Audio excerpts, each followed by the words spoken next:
relies on the mainstream media to inform you about the people and events in the world, you're being taken for a ride. It's convenient to say that the mainstream media are failing us, but that would be wrong. The mainstream media do a very good job for that top 1% of plutocrats who own and control the bulk of media in this country. I work just a few blocks from the United Nations, and it's been interesting to see all the activity surrounding Ahmadinejad's visit. Police everywhere, roads blocked off, patrol boats in the East River. But what has been most interesting is to see and read the way the U.S. media does its job of misinforming us about Ahmadinejad. The various opinions I've heard over the last few days have been varied, but just about everyone agrees that he's a bad guy, a nut, a sick person. He wants to wipe Israel off the face of the earth. He wants to pick up where Hitler left off. And he actually denies the Holocaust ever happened. The president of Columbia University summed up these ignorant and racist attitudes quite nicely when he rudely introduced Ahmadinejad as a cruel and petty dictator. Would you be surprised to learn that almost nothing you've heard about Ahmadinejad is true? The line about wiping Israel off the face of the map? The truth probably wouldn't sell as many newspapers. And it would probably go something like this. The Iranian president has quoted Ayatollah Khomeini, who died 17 years ago, as saying, "The occupation regime over Jerusalem must be erased from the pages of time." And how does he advocate that regime being erased from the pages of time? This maniac, this nutball, actually believes in democracy. Yeah, crazy. He advocates a referendum in which all people, Christians, Muslims, and Jews, would vote and decide their own fate with outside interference. I mean, obviously the guy is a problem. What about the Holocaust? Well, first let me point out that these same hypocrites who go crazy about Ahmadinejad are usually mum when it comes to the Armenian genocide, because it's politically convenient to do so. I don't hear anyone going crazy about Israel denying the Armenian genocide. Give you an example. Then Foreign Minister Shimon Peres, on a trip to Turkey, said that the Armenian genocide is a matter for historians to decide. Yeah, and they have decided it. And Israel continues to deny it. Ahmadinejad has said about the same thing regarding the Holocaust. He also makes some very good points. I think what ruffles people's feathers is that he begins a statement like, well, if the Holocaust did happen, and people get all crazy and say, if, what do you mean if? And they don't hear the rest of what he says.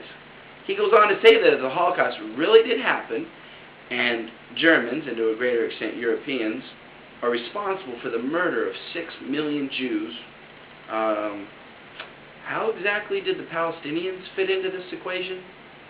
And why was land stolen from the Palestinians for what the Germans did to the Jews? Doesn't compute. Why didn't we allocate part of Germany for the Jews? Or part of Europe? Or even goes on like, why don't we, if the United States cares so much, why don't we give them Alaska? Right? We're not really using it, are we? And why the Palestinians bore the brunt of Israeli aggression for all this time? The last thing I'll mention is the idiotic statement of the president of Columbia University that Ahmadinejad is a cruel and petty dictator.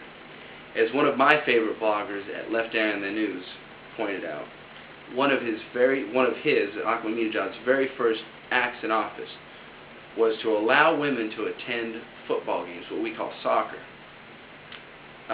This was met with strong opposition from the Ayatollahs and was quickly overturned. This dictator couldn't even get women allowed in at the soccer matches. Some dictator, right? Add Ahmadinejad to the long list of bad guys. Add Ahmadinejad to the long list of bad guys. We're supposed to hate him, and by extension, the people of Iran. It will make it easier if and when Bush decides to attack Iran. You will be convinced that the Iranian president is just plain crazy, evil, mean, whatever you want to say, and he forced our hand. We had no choice but to attack. With that in mind, I would like to turn your attention to this wonderful map. That is Iran in the middle. You'll notice that there are American flags completely surrounding Iran. Those represent U.S. military bases, and no doubt you'll recognize many of the countries surrounding. Iran is completely surrounded by U.S. forces. Hundreds of thousands of U.S. forces completely surround Iran. Bush and company have repeatedly threatened violence against Iran. And where are Iranian soldiers? Are they massing on the borders of Mexico or Canada? Are they surrounding us? Do we have Iranian gunboats off the coast of Long Beach? No. Iranian soldiers are in Iran where they belong. While you're thinking about that, I'd like you to also recall the Iranian response to the attacks on 9/11. On behalf of the Iranian government and the nation, I condemn the hijacking attempts and terrorist attacks on public centers in American cities, which have killed a large number of innocent people, President Khatami said in reaction to the worst attack on American soil since Pearl Harbor. My deep sympathy goes out to the American nation, particularly those who have suffered from the attacks, and also the families of the victims.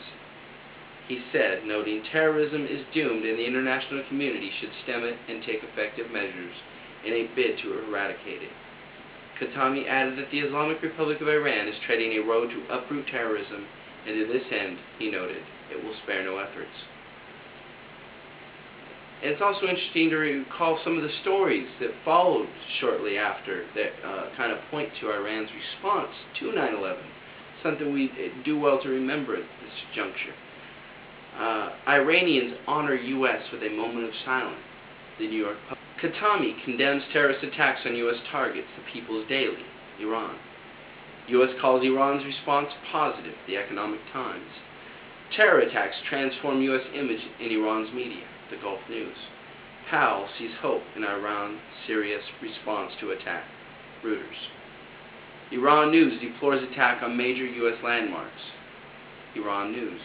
Iran expresses rare sympathy for U.S. over attacks. Iran Ayatollah says he is heartbroken over U.S. attack, the Gulf News. And an AP story that headlined, Iran seals the Afghanistan border. Before I wrap up, I suppose it would also be important to remind everyone that it was the world's largest terrorist organization, the CIA, that toppled the democratically elected leader of Iran in 1953 and installed the Shah. The Shah was a real live dictator, and we were quite cozy with him. And ironically enough, there were even plans in the works to provide the Shah with nuclear technology. One can only imagine what the response of the United States would be if some foreign nation even attempted to overthrow Bush or any of our quasi-democratically elected representatives. Nuclear annihilation?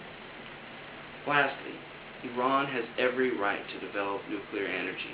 It has broken no laws or treaties, and don't let them fool you. Don't let them trick us into another war. Iran shows no signs of aggression. Let's keep pushing for regime change here at home. Let's continue to push for impeachment and pressure our so-called leaders to pursue diplomacy rather than war.